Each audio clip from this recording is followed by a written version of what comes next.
Kamusta Scorpio? Welcome to Like a Tarot. Alamin natin kung ano ang energy para sa mga Scorpio sa relasyon, sa iyo at sa person mo.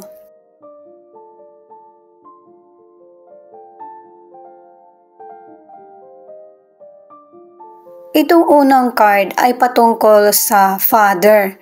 Maybe ang ilan sa inyo meron kang issue patungkol sa magulang. O kaya yung person mo hindi nagpapaka magulang sa anak nyo. Connected din ito sa person na hindi yung magulang mo ang nag-alaga sa iyo. Meron itong issue, kumbaga galit, na bakit ito yung nangyayari sa kanya. At ang advice ng card na ito ay i-let go yung hindi mo mapatawad na issue. Para makalaya ka sa negative at tuloy-tuloy na magkaroon ng healing. Para sa mga bagong viewers, ang reading na ito ay timeless reading, general reading at guide po lamang, kaya hindi po magre-resonate sa lahat. Kunin mo lang yung akma sa sitwasyon mo at kung kailan mo ito napanood, yun ang start ng 1 week reading para sa iyo.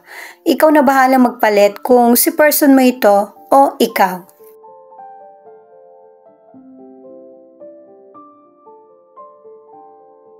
Ito pa yung ibang mystical card na kailangan mo talagang palayain ang sarili at piliin yung kalma na estado. Ito naman ay pag-asa kasi may mga taong nagmalasakit sa iyo. Pangalawang card na ito sa healing na kailangan ito yung i-apply mo sa buhay mo. Kahit na napakahirap nitong gawin, mukhang naghahanap ka talaga ng aruga ng magulang. Maraming taong dumating sa buhay mo na nagmalasakit sa iyo. Yun yung bagong simula na dapat mong mas hinaharap. Itong exchange na card, kahit may mga bagay or sitwasyon na nawala sa iyo, meron naman itong magandang kapalit. Mas naging happy pa yung buhay mo kasi dun sa mga taong mas nagbigay sa iyo ng pagpapahalaga. Kung iisipin mo sa positive side, buti na lang may mga taong nagmamalasakit. Alamin naman natin yung clarity sa pinakita ng mga cards gamit ang tarot cards. Cards mo ito para sa relasyon.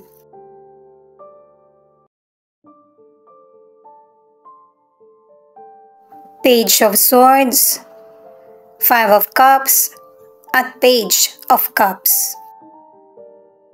Pinapakita kung gaano ka kabait na person, determinado. Pero kapag ginigipit ka or nasa mahirap kang sitwasyon, hindi mo talaga maiwasan yung galit. Ang ilan sa inyo, kinikimkim mo lang yung galit mo o kaya yung mga naiisip or panghihinayang. Sa career o negosyo, napakatalino mo at nagagamit mo ito. Pero ang ilan na nakakasama mo, nakakasalamuha sa trabaho or negosyo, ginagamit nila yung talino nila sa panlalamang. Pero wag mo itong intindihin. Ang intindihin mo kung happy ka ba sa trabaho mo. Kasi nga, para kang buto na kung saan ka itapon, magbubunga ka. Kasi nga dahil sa matalino ka, nagagamit mo ito, hindi mo kailangang mag-worry o malungkot. Sa mga nasa relationship, ang ilan sa inyo, nalaman mo na kung ano yung katotohanan sa relationship. Nagpalungkot ito sa iyo. Ang ilan sa inyo nagkaroon ng space para mas lalo kang makapag-isip. Ang iba naman ay nauwi na talaga sa hiwalayan. Ang ilan na nasa relationship, nalaman mo man yung katotohanan, pero tinatanggap mo pa rin yung person mo. Kasi ang gusto mo ay buong pamilya. Or yung magtagal kayo ng person mo kahit meron man kayong anak or wala. Kasi iniisip mo na yung relasyon, mahirap talagang buuin ito. Maraming trials, problems na darating na kailangan yung harapin ng person mo. Ito yung mystical card mo, Mother. Base sa booklet, ang ibig sabihin ng Mother na card ay maganda yung naging bonding mo sa magulang mo. Kung ano yung pakiramdam mo sa nanay mo, ganun din yung pakiramdam niya sa iyo. Pero kung nagkakaroon ng challenges sa iyo at saka sa nanay mo, kailangan ng forgiveness. Kailangan mong balansehin yung emosyon mo. Maybe kaya ito yung palaging sinasabi, kailangan ng forgiveness. Kasi alam ng guide mo na ikaw yung mapangunawa at makakaunawa. Mahirap din kasi magpatawad kapag yung person or family member ay hindi maganda yung ginawa sa iyo. Pero base sa cards, yung mga negatibo ang magpapadelay sa buhay mo. Mas masarap makamit yung tagumpay kapag wala kang emotional baggage. Sa mga single, may potential person kang makikilala na napakalawak ng pangunawa niya at kapareho mo ng mindset. At itong potential person na ito ay may gusto sa iyo. Isa rin siya sa makakatulong para magkaroon ka ng healing. Baku-baku man yung landas na tinatahak mo ay makakarating ka rin sa mga bagay na ninanais mo or minamanifest, patungkol man ito sa love or career. Marami kang dapat matutunan sa mga experience na napagdaanan mo. Kasi ito yung magiging daan para yung mga darating pa na problems ay magiging madali na para sa iyo. At sa landas na tinatahak mo, may mga sitwasyon na kailangan mong i-give up. Maging ready ka man or hindi. Kasi kahit dito sa next card na New Beginning, mas magiging makulay yung buhay mo. At mas madadagdagan yung iba't ibang experience na kailangan mo.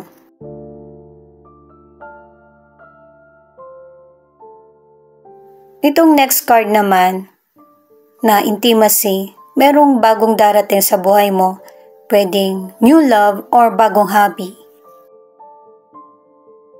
Paulit-ulit na yung cards mo na meron ka talagang sitwasyon na dapat ng kalimutan or palitan na ng mga bago.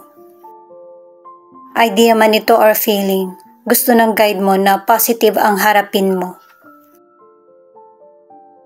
Itong next card naman na ito ay kung meron kang panahon para magbakasyon or maglibang, gawin mo ito.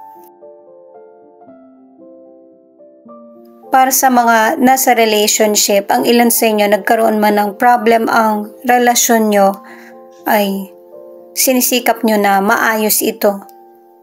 Ang iba magkakaroon na ng kasalan o kaya magkakaroon ng baby. At ang ilang single naman, yung potential person na tutulong sa iyo para makalimot, napaka-romantic ng person na ito. Maybe ikaw yung bata or mas bata siya sa iyo. Ito na yung cards mo. The Empress, Three of Cups in reverse, at Two of Swords. Merong person na napaka-caring. Pwedeng ikaw ito, loved ones mo na babae or kaibigan. May posibilidad na itong person na ito ang nakaalam patungkol sa kung ano man ang sekreto ng person mo. Kasi sa mga cards mo, merong chismis na nagaganap. May ilan kang kaibigan na hindi mo pwedeng pagkatiwalaan. At bibigyan ka ng sign ng guide mo na para makapag-ingat ka. Pwedeng sa panaginip, sa talas ng kutob mo, or ipaparamdam mismo sa'yo ng person na hindi kanya gusto. Pero yung mga ganitong sitwasyon, hindi dapat ikaw ang umiwas, kundi yung taong problemado sa iyo. Ito yung dapat mong pagtuunan ng pansin kung ikakasal kayo o kaya patungkol sa pregnancy. Na kailangan meron kayong sapat na ipon ng person mo para matutuloy kung ano yung mga plano nyo. At saka, kapag meron kayong plano, siguraduhin nyo na pwedeng pagkatiwalaan yung person kasi merong cancel na magaganap or nakakadismaya na resulta sa mga plinano nyo. Yung tao kasing pinagkatiwalaan nyo ay hindi pala maaasahan. Yun bang lolokohin ka sa financial kung ano yung inilatag na plano, hindi naman yun yung nangyari, yung mga ganun ba? At saka ang ilan sa inyo ay gipit sa financial, kaya kailangan mong magbawas ng mga gastusin or hindi naman kailangan. Sa mga single or nasa relationship, kung pregnant ka, kasi marami ka ng cards naka-4 na cards ka na para sa pregnancy. Doble ingat. Meron kasing person na mababa yung mattress. Itong card ng person mo na monk or nun. Yung pagiging religyoso or yung paniniwala mo, okay lang yan na ipagpatuloy mo. Pero wag mong hayaan na makaapekto sa relasyon, sa career, or yung connection mo sa kapwa. At saka pinapakita rin sa card na ito na yung person mo na may problema din siya sa financial. Hindi niya ito kailangan i-deny sa sarili niya kasi lahat naman tayo yan yung problema. Pero ito yung temporary problem ng person mo. Ang ilan sa relationship, napaka-committed at loving nyo sa isa't isa ng person mo. Pero merong person na naiinggit sa relasyon nyo. Siya yung sisira sa mga pinangako sa'yo ng person mo. Kaya ang ilan sa inyo, ito yung isa sa dahilan kaya makakancel ang wedding or celebration. Pero mukhang kinukutuban ka na noon pa. Itong person mo ay nag-give up sa situation. Kahit sa card mo pinakita rin, di ba? At ang person mo ay iniisip niya kung ito ba talaga yung gusto niyang mangyari sa buhay niya. Kailangan niya magdesisyon para sa sarili niya kung ano yung makakapagpa-healthy sa buhay niya. Naaalala ka pa rin ng person mo kahit na nagkaroon ng space or nagkahiwalay kayo. Marami na rin siyang binabago sa sarili niya para mabilis siyang makamove on.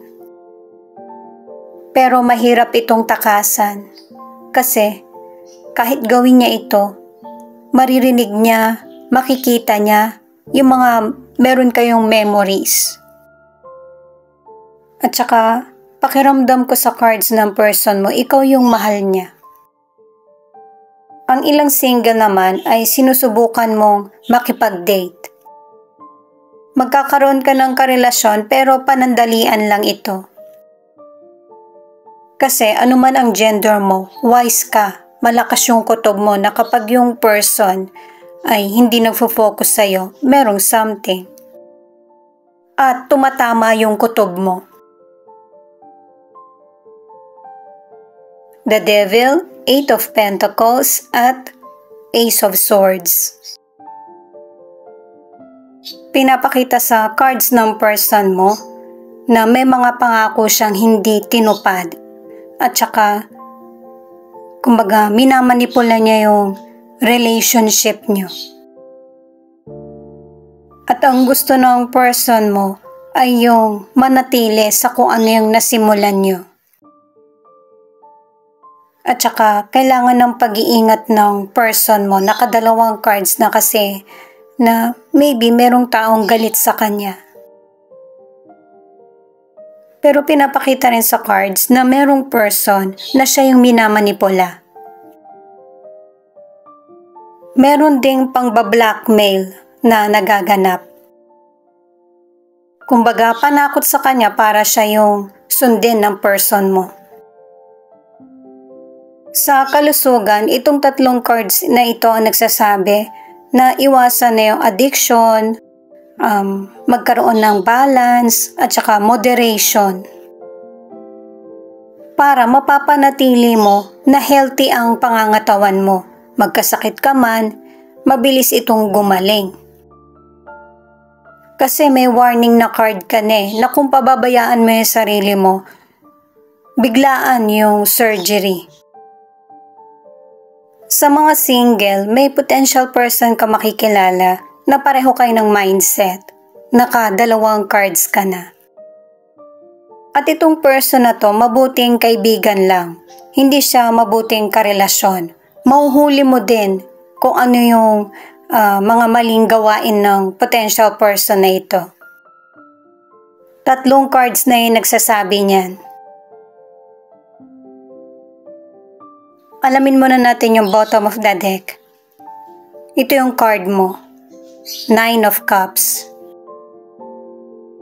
Napaka-positive ng card na ito. Di ba nga, inilalayo ka sa negatibo ng guide mo. Maging ready ka man o hindi. Kasi, yung pag-alis mo sa negatibo, ito yung mas magbibigay sa'yo ng happiness, tagumpay, at saka katuparan ng mga pangarap mo. Kasi ito yung deserve mo at magiging satisfied ka sa magiging buhay mo. Sa mga nasa relationship, nalaman mo yung betrayal sa relasyon nyo ng person mo. Hindi mo ito basta inaksyonan lang. Inalam mo talaga kung ano yung punot dulo. Alamin naman natin ang angel number mo. 999 tells you to surrender to the universe and allow it to show you the right direction to your life's purpose. Connected din hanggang angel number. I-add ko lang guys na kahit na may malaman ka sa person mo, aayusin pa rin ng person mo kung ano ang problem sa relasyon nyo. Nasa sa iyo kung maninindigan ka ba kasama ang person mo or maging happy na single. Ito yung ilan sa 12 zodiac sign na nangunguna. Aries, Sagittarius, Pisces, Scorpio, Libra, at Aquarius. Pwedeng hanggang dito sa charms makaresonate ka or hanggang tarot cards lang. Ang next naman, ikaw na lang bahalang tumukoy kung nandito ba yung letra ng pangalan ng person mo.